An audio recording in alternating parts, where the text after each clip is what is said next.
Welcome to the National Program on Technology Enhanced Learning. This is a program funded by the Ministry of Human Resource Development for the benefit of engineering students in the country.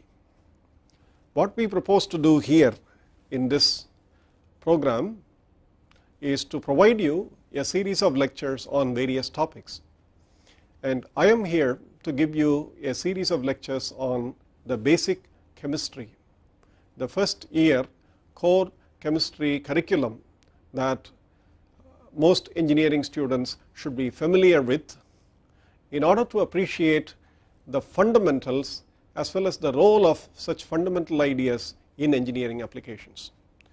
So the purpose here is to introduce you to basic principles of chemistry. Okay. Let me introduce myself. Okay. I am Mangala Sundar. I teach in the Department of Chemistry, Indian Institute of Technology, Madras in Chennai.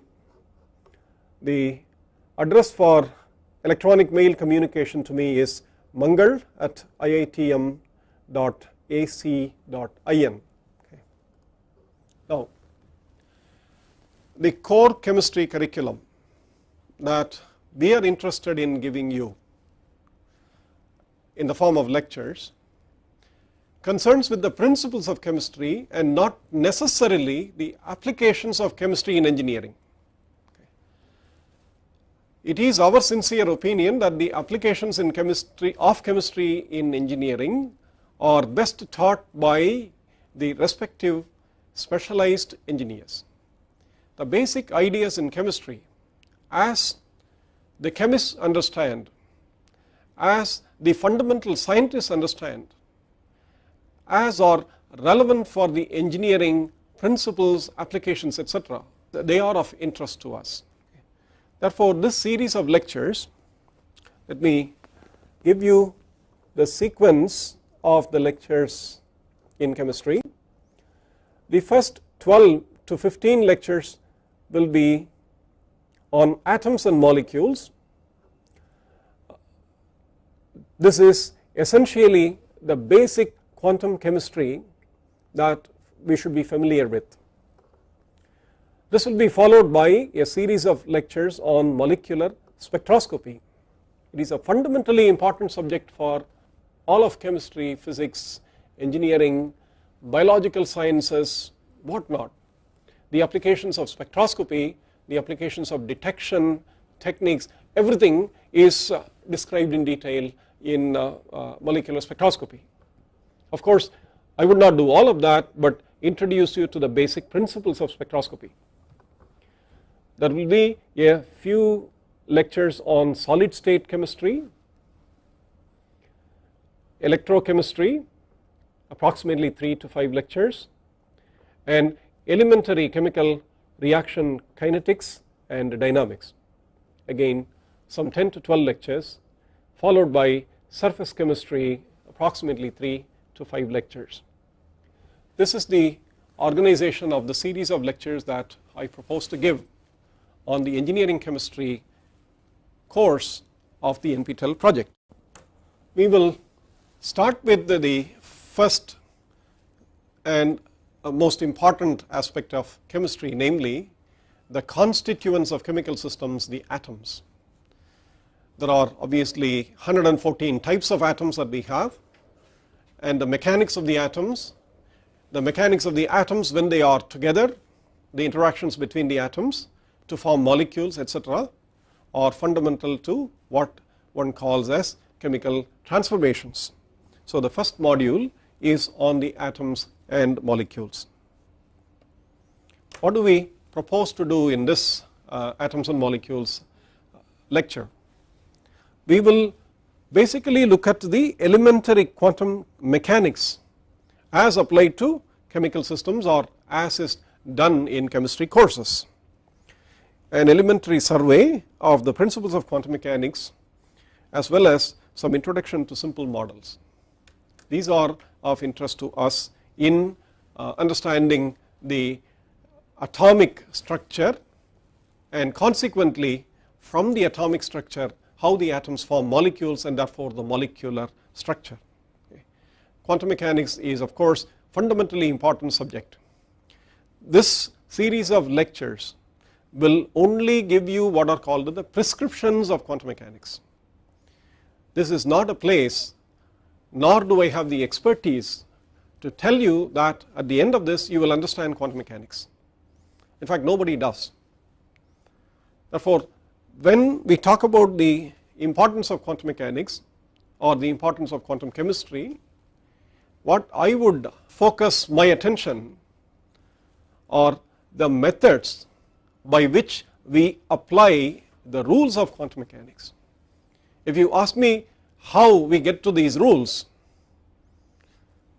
I am not in a position to explain them in detail here, nor is it the purpose of this course. This course is to understand the rules as they are and manipulate the rules to follow how molecules form in some elementary manner. The principles of quantum mechanics, I will only list them as principles without any discussion on how they were arrived at. The only way to become familiar with quantum mechanics is not by asking the question, how do I understand quantum mechanics, but by asking and trying to answer the question, how do I use the methods of quantum mechanics as prescribed in the textbooks or as prescribed by the founding fathers of the subject. Okay. What are the methods? What are the principles that I should apply? Let me not question the principle. How do I apply? How do I become familiar? And later on in the process of continuous education, let me try and understand why these principles arose the way they are now. Okay. So it is not about understanding quantum mechanics, but it is about becoming operational in using the algebraic procedure in quantum mechanics. Why is quantum chemistry extremely important in chemistry? Quantum mechanics is important in chemistry. It is the basis of of the understanding of chemical bonding at the molecular level. Okay. As you see here, it is the basis for understanding the molecular interactions. Quantum chemistry provides, let me repeat, the basis for understanding chemical bonding. Why molecules form, why molecules disintegrate, why molecules dissociate, rearrange, basic ideas of the formation, rearrangement, dissociation of molecules. The basis of understanding is of course in quantum chemistry.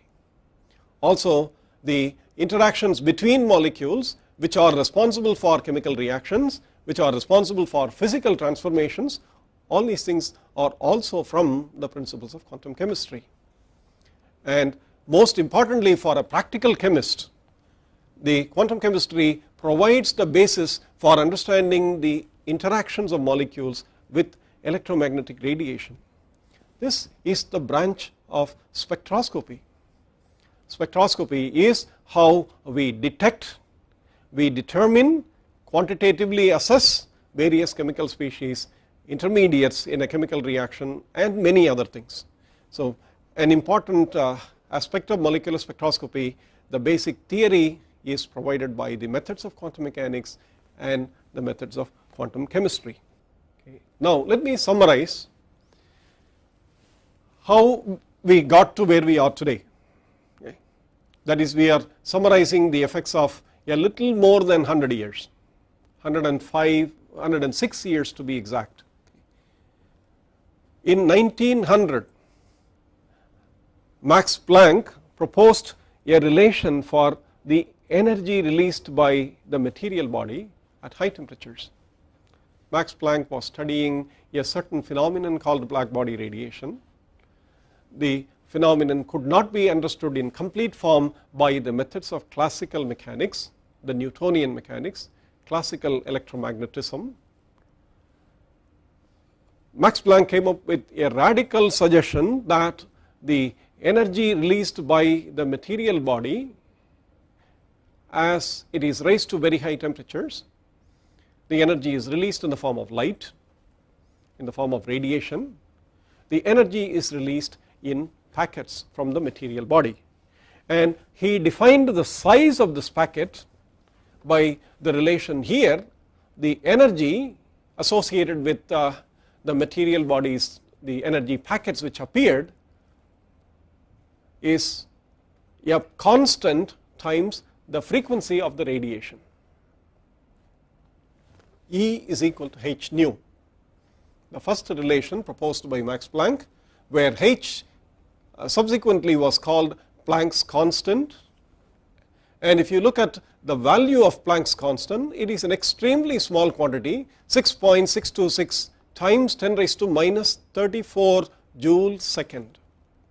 Planck's constant has the dimensions of energy into time, frequency has the dimensions of 1 by time, therefore this is energy, and the discreteness in the energy that is being released, the discreteness is so small, as you see it, the number h is so small that we probably did not know until then that energy is coming from the hot body in packets, but we had thought it was a continuous radiation. Max Planck proposed this as a hypothesis and was able to explain the phenomenon of black body radiation completely. It was a proposal, it was a hypothesis, but most importantly he introduced a constant which bears his name to this day. This is the first phenomenon in which the idea of a quantum of energy was introduced. 5 years later, Albert Einstein, who was very young at the time, came up with a brilliant explanation of one of the unsolved problems in physics at the time for a phenomenon known as the photoelectric effect. Albert Einstein, in that year, we celebrated 101st year now from those, that is, it was 1905.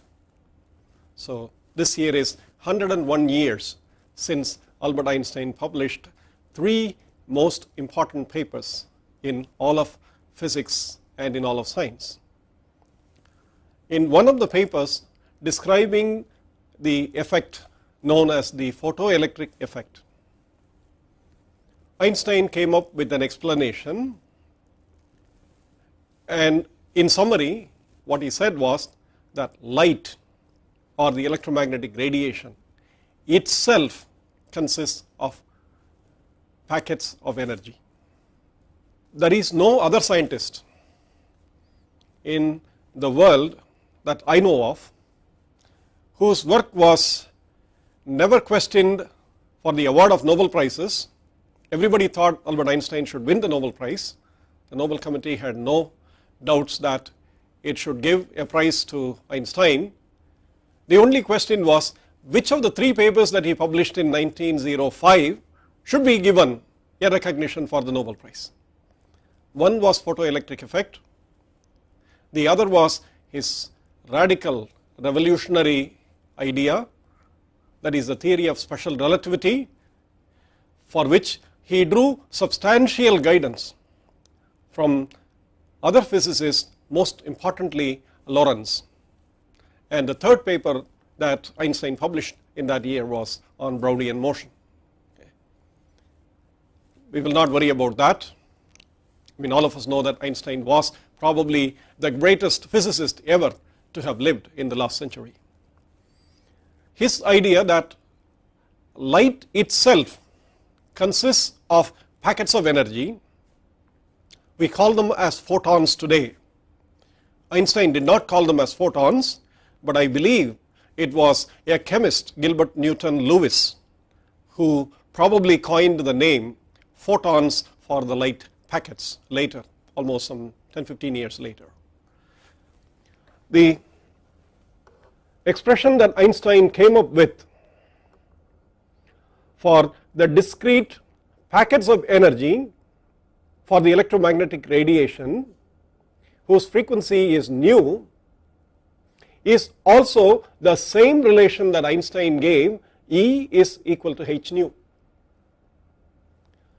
And Einstein was the first to recognize that this h is exactly the same as the h of Max Planck. This was the second revolution, that the energy that is emitted by the material bodies or the energy of the electromagnetic radiation itself consists of discrete packets or quanta of energy, and the quanta or the quantum is given by h nu. Then came another important discovery. This was by Louis de Broglie, a French physicist, a French history student turned physicist. Louis de Broglie graduated in BA History, but in a few years he became a first-rate physicist. And de Broglie proposed the idea that light, if it has to be particulate or if it has to behave like particles or if it has to behave like waves, it is not just light. De Broglie proposed that all material particles moving can be treated as matter with a certain wavelength. He introduced the idea matter waves. Okay.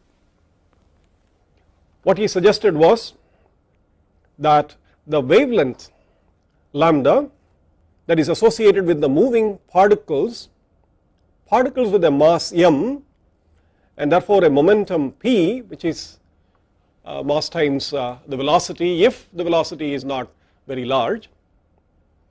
De Broglie proposed a relation for the wavelength lambda by lambda is equal to h by p, where this h is again the same constant, the Planck's constant.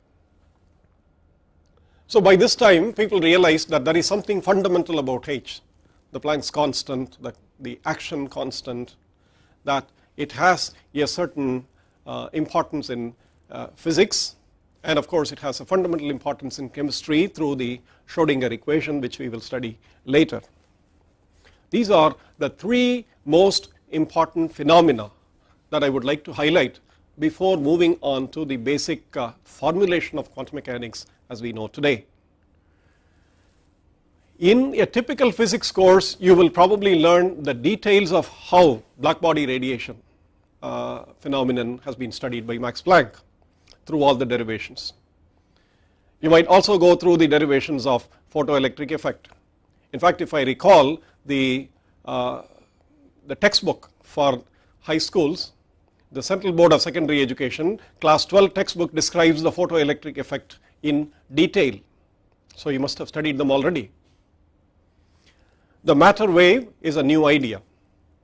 That is, all material particles which are moving with certain speeds have in them an associated wavelength. That is, we are all like waves when I start moving like this, okay? Not when I am stationary, but if I am moving, there is a wavelength associated with me. These are all ideas which eventually culminated in the formulation that we know today, the formulation by the Austrian physicist Erwin Schrodinger. I am going to give you a prescription. What is a prescription? You go to a doctor with the idea that you want to cure something. The doctor gives you a medicine. Very few of you will probably ask, why should I take this medicine, why not something else? Okay. Or why should I take this medicine, 2 pills 4 times a day, why not take all the 8 pills at the same time? Okay. I'm sure you must ask these questions. And I'm also not certain that many doctors will entertain this idea. But if they do, they will explain to you the reason behind why you have to do it this way. There are principles. Of course, medicine and the cure is established on the basis of the observations, experiments, hundreds and hundreds of years now. Okay. quantum mechanics is also, the way I give you is a prescription. I cannot explain to you why the rules are what they are. The only reason the rules are what they are is that they seem to explain practically every phenomenon that we have come to experiment with since 1926. There are two fundamental equations in quantum mechanics and in quantum chemistry anywhere you go when you study the microscopic systems of atomic dimensions. The two equations I will simply give you, not by slides, but let me write them down.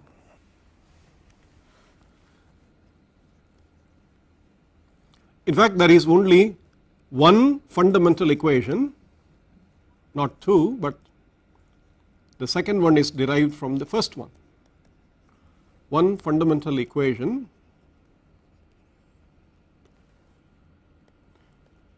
had been Schrodinger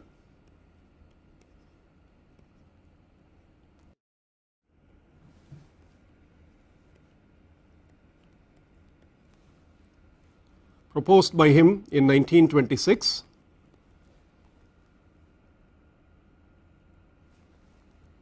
I h by 2 pi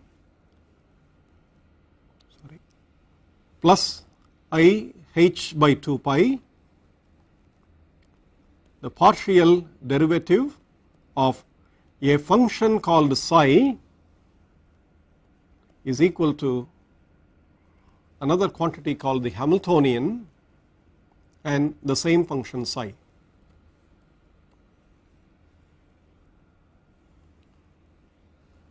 This is the most important equation of microscopic science and the one which governs the properties of matter. Everything that we know seem to have followed from the application of this. The h is the same h as the Plancks constant. There is a partial derivative with respect to time, and there is a quantity with some hat on the top. Okay.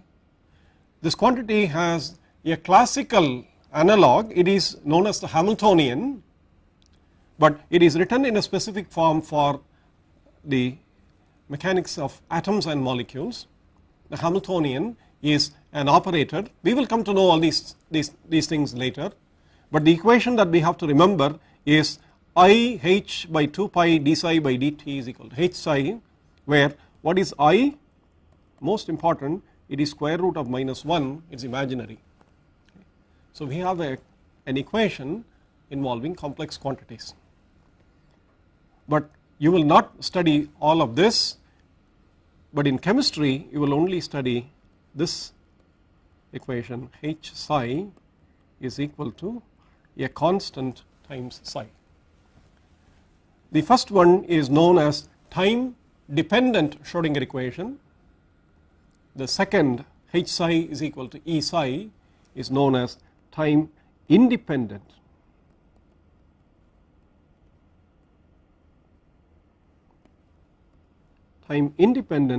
Schrodinger equation.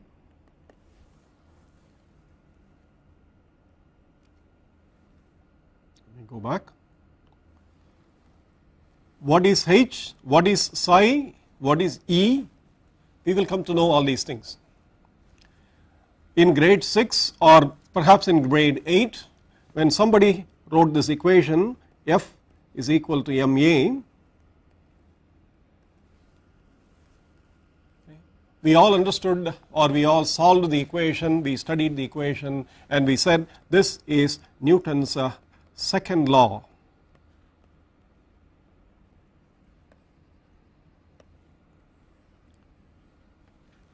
For the motion of objects of macroscopic size, objects of planetary nature, very large scale.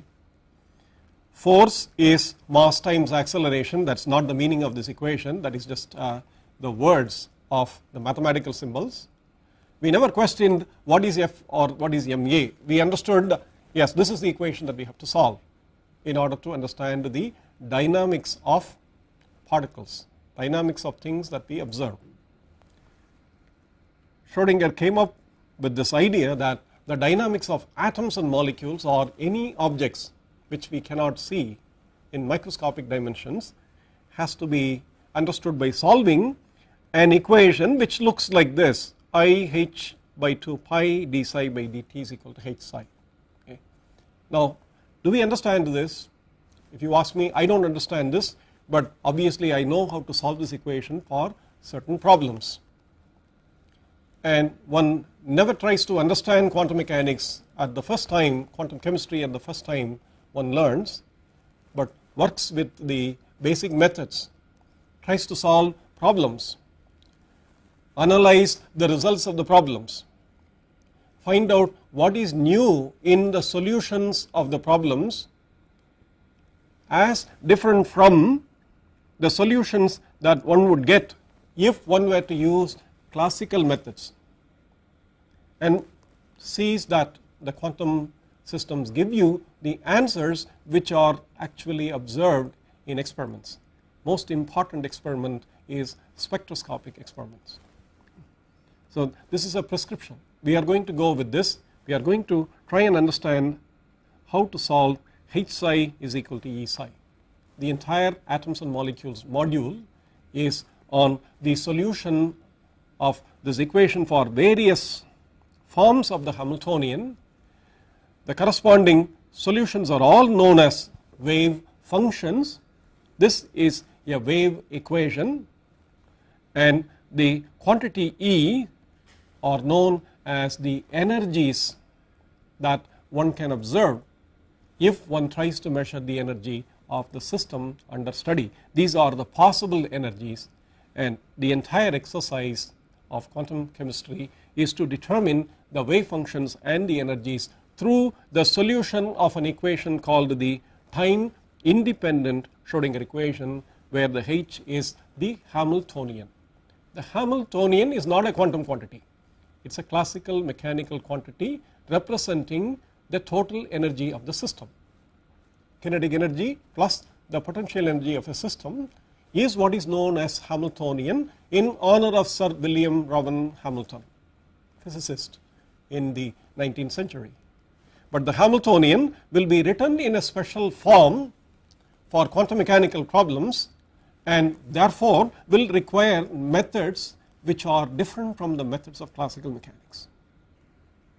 Okay. As I said earlier, h is the Hamiltonian of the system, or the Hamiltonian of whatever things that we want to study. Hamiltonian is nothing but the total energy of the system. The total energy of a classical system is obviously given by the kinetic energy and the potential energy. You know, for a particle moving with a momentum p, if the particle has a mass m, you know its kinetic energy, its expression is given by p square by 2m. The potential energy, for example, for a particle moving in the earth's surface, if there are no other forces, electric fields or anything else, the potential energy is due to the height of the particle from the surface of the earth and due to the gravitational attraction of the particle with the earth. Very simple.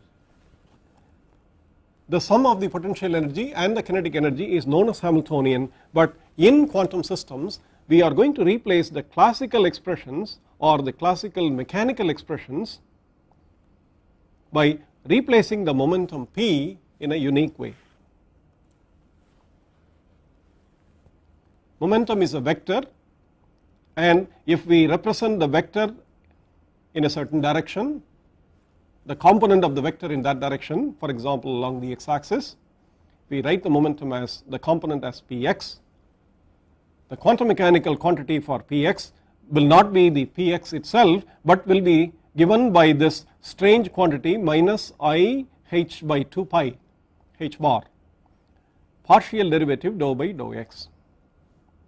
If the momentum is about a certain direction with the angle, changing angle as the unit vector, the momentum is given by minus I h bar dou by dou theta. That is, what you see here is that the momentum will be not written as P, but it will be written in terms of the derivative of the coordinates used to define the classical momentum vector. Here the coordinate used is x, here the coordinate used is theta. So two things, but a derivative is an operator. A derivative has to act on a function to give you something. A derivative by itself does not have a meaning. So the result of this is that the Hamiltonian is not the classical quantity of sum of energies of kinetics and potential energies alone, but in addition the Hamiltonian becomes an operator. Psi, the mysterious quantity, okay, the one which troubled many physicists, the one which was in fact misinterpreted by its founder himself, okay, wave function. What was the meaning of the wave function? A lot of people had difficulty understanding what the wave function was. It is a wave function associated with whatever system that you study. It depends on all the coordinates available to the system. Suppose a system is moving in only one dimension or accessible positions in only one dimension. System can be found here, here, here in one dimension. If you do that, then the coordinates available to the system is a one dimensional coordinate called the x, which you represent by an axis and the values of x as the positions. But if the system is accessing a planar area, for example, then there are two coordinates associated with that. So the system depends on all the coordinates that define the region of space accessible to the system. It is a complex, it can be a complex function. After all, you have a square root of -1 appearing in the original Schrodinger equation. And the most important thing is, after working very hard with all the solutions of the Schrodinger equation, wave functions, etc., you will realize, you will also be told that the wave function does not have a physical meaning. It does not have a physical interpretation. Then you will ask the question, why do I study all these things? You are telling me to solve an equation which I don't know. You are telling me to solve an equation whose solution I don't know how to interpret. Then what is the purpose of all of this? Fortunately, there were intelligent people ahead of us who did not worry about the wave function as is, as a complex function, but the absolute square of the wave function, psi square d tau. Let me go back to my notes.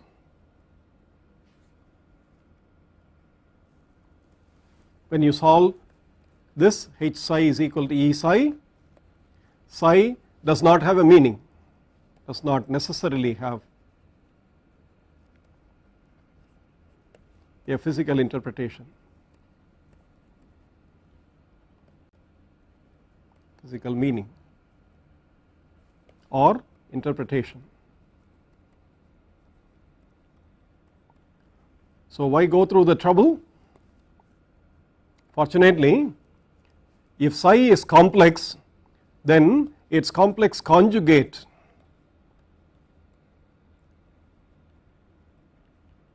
is psi star. Okay, you know what is a complex conjugate? If a complex number z is written as a plus ib, where a is real, b is real, and I is square root of -1, you know what is a z star? Z star is a minus ib. That is, wherever you have I, you replace I by the minus I to get the complex conjugate. What is its role? Its role is in defining z star, or the absolute value of z squared, which if you do the simple multiplication, a plus ib times a minus ib, you get a real number, a square plus b square. The ib's and minus ib's will cancel. Okay. So even when you have a complex quantity, you can define a real number from the complex quantity in terms of the absolute square of the complex number. And what is the relevance of this? The relevance of this is that if psi is a complex function, its complex conjugate psi star is such that the absolute value of psi square in a small interval of space has a meaning. This meaning was given by another famous physicist, Max Born, another German physicist. What is the interpretation? The physical interpretation is that the absolute square of psi represents the probability of finding the system in a small space d tau. D tau is a small space. For example, we will see some of the models like particle in a box, the harmonic oscillator, the hydrogen atom, the molecular problem.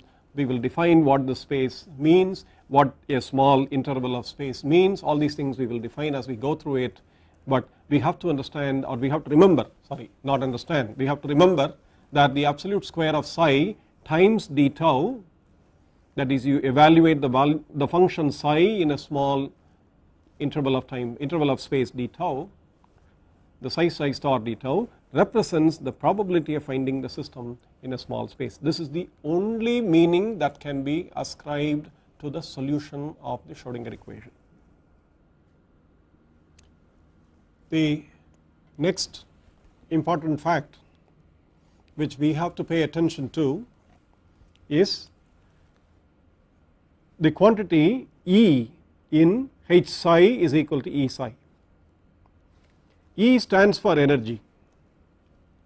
You know, Hamiltonian represents the total energy of the system. Therefore, whatever is the dimension of psi, E must have the dimensions of energy. E represents possible solutions for the energy. What does that mean?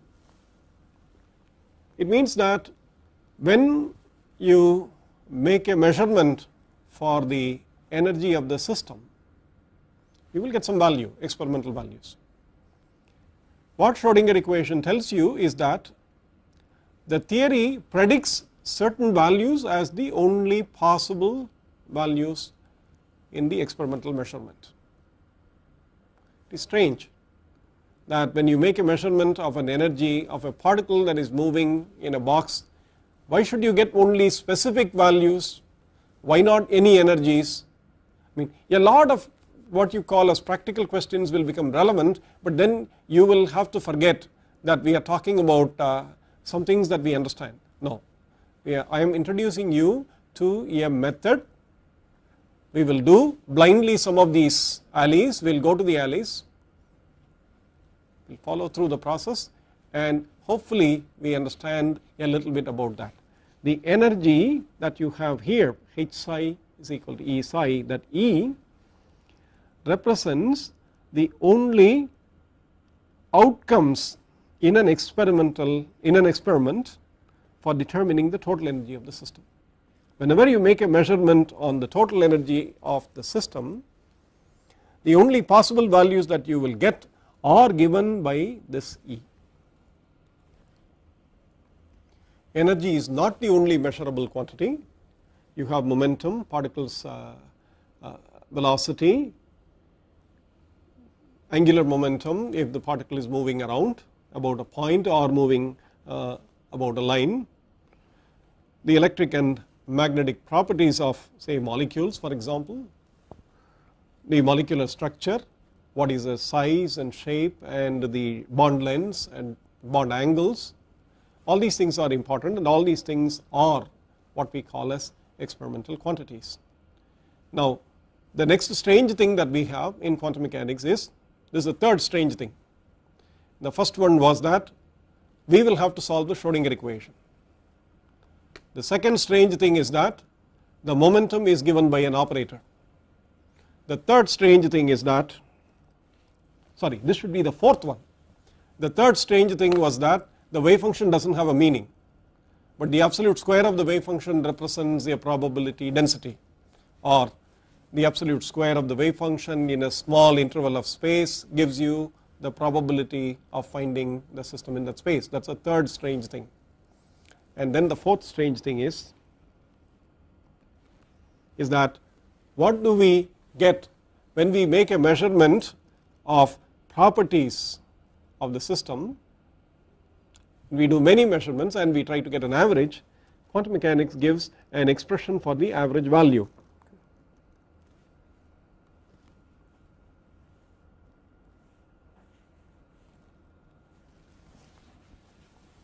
The average value for any measurement of the quantity represented by A is given by the integral psi star A psi d tau by the integral psi star psi d tau.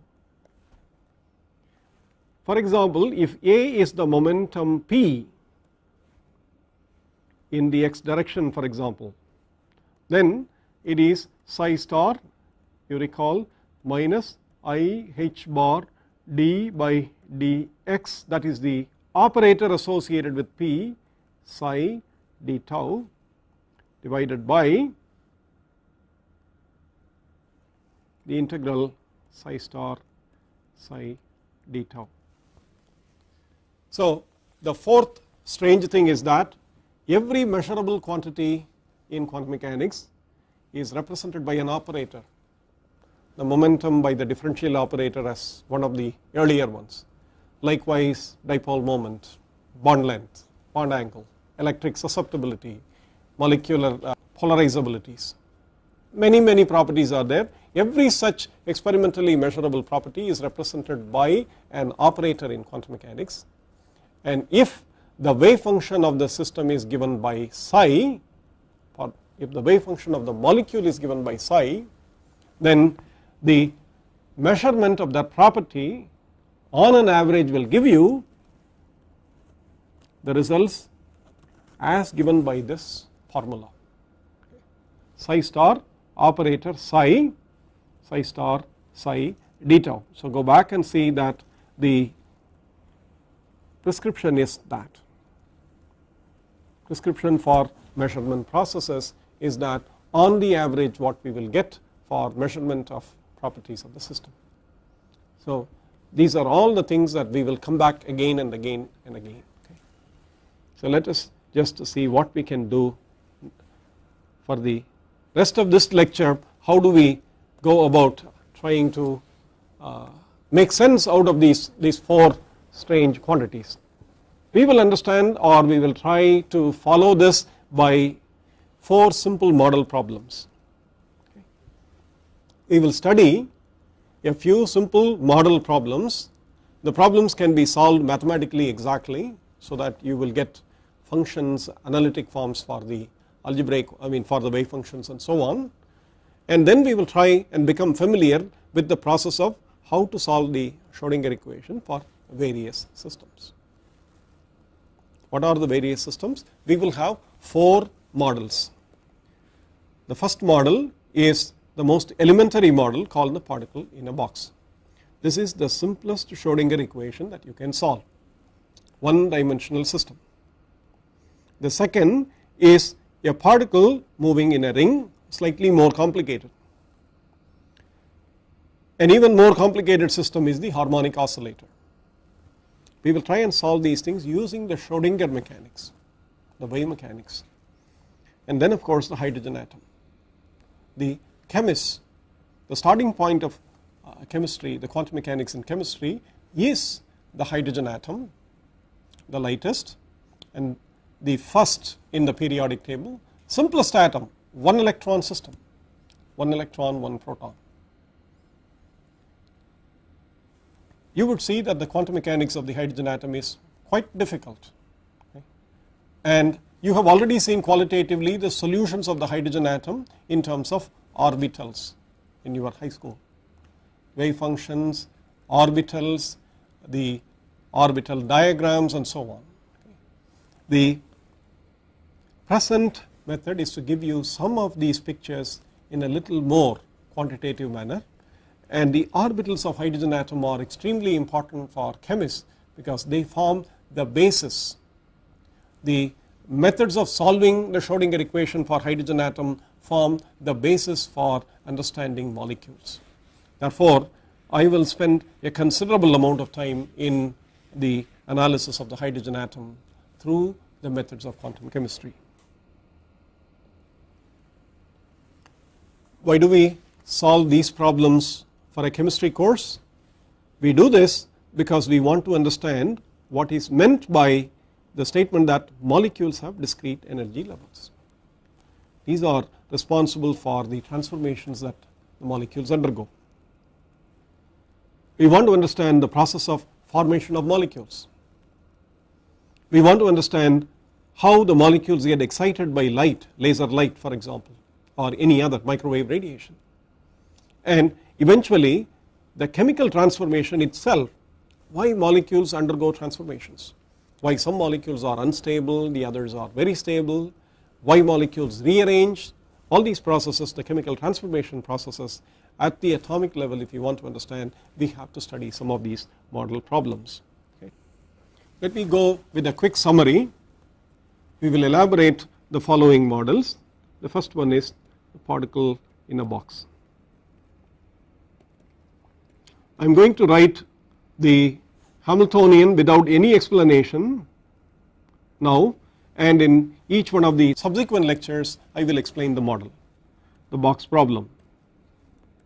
For a particle moving inside a box in one dimension, if we call this as the coordinate, and we imagine that the box is of length L such that the walls of the box are infinitely steep, meaning that the particle can never escape the box, it can only move inside the box, and inside the box the particle is free, there is no potential energy.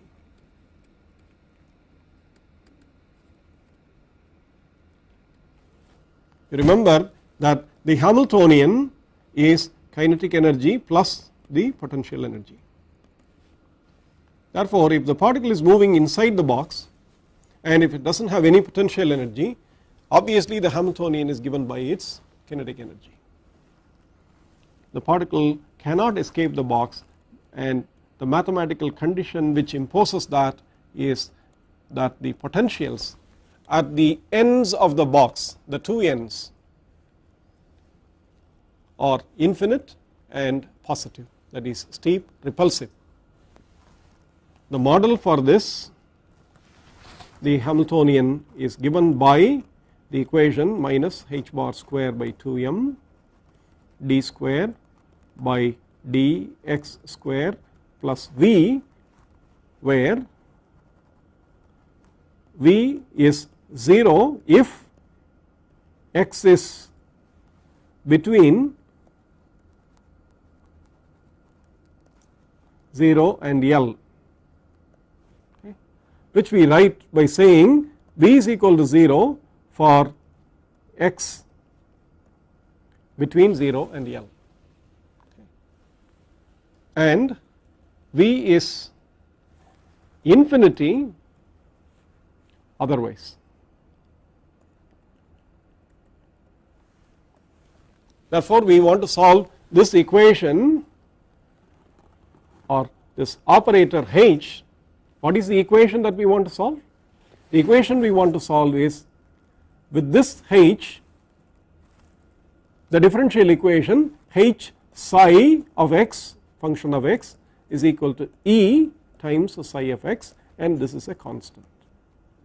We want to find out psi of x and the energy E. This is one model, the simplest model.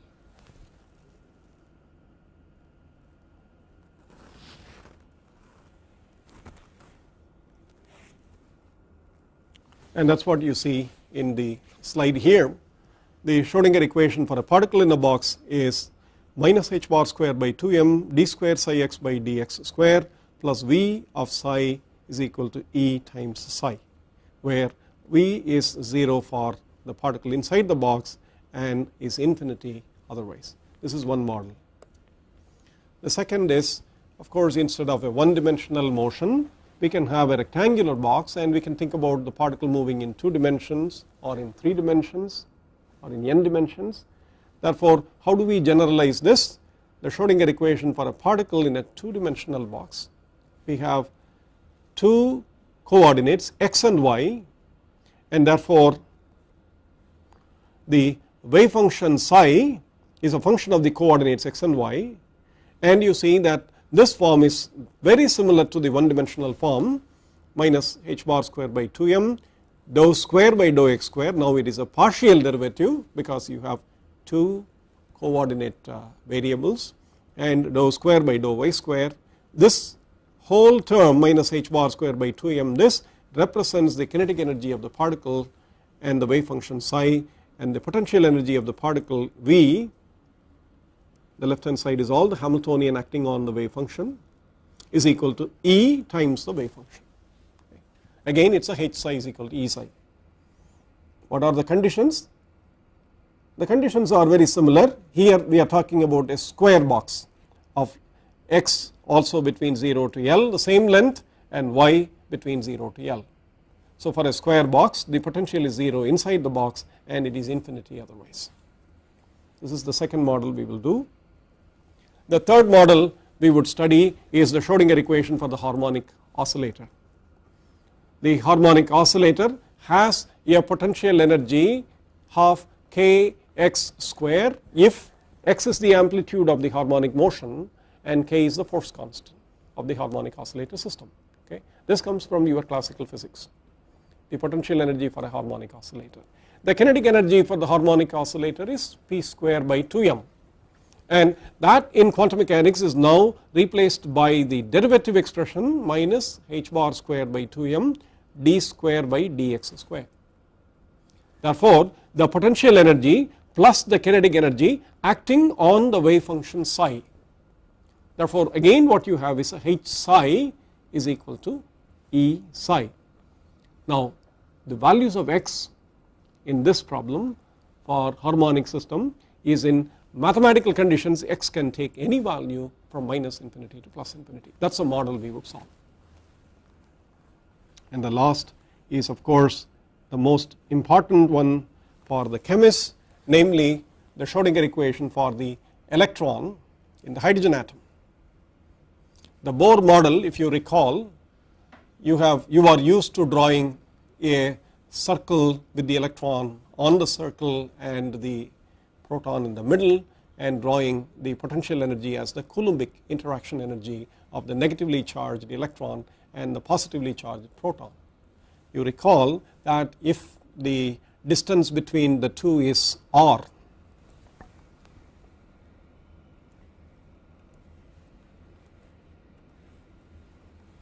if you draw, this is not a circle, but let us imagine this to be a circle. Okay.